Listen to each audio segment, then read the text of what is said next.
ট্রাইকালার মুনিয়া এই পাখি আবার বাংলাতে শ্যামসুন্দর নামেই পরিচিত। এই পাখির মাথা কালো রঙের, বুকের অংশের রং সাদা ও পিঠের দিকের রং খয়েরি হয়ে থাকে। এই রকম তিনটি রঙের সমন্বয়ে এদের গায়ের রং হয়ে থাকে বলে এদেরকে তিন রঙাযুক্ত মুনিয়া পাখি বা ইংরেজি ভাষায় ট্রাইকালার মুনিয়া বলে। এদেরকে সাধারণত চাষের জমিতে যেখানে ধান থাকে, মাঠের মধ্যে যেখানে ঘাসের দানা আছে, সেখানেই এই পাখিদের বেশি দেখতে পাওয়া যায়।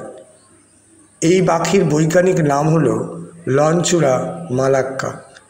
এরা ধান ও ঘাসের বীজ খেয়ে জীবন ধারণ করে। এদের প্রজননকাল হলো বসন্তকাল ও গরমকাল।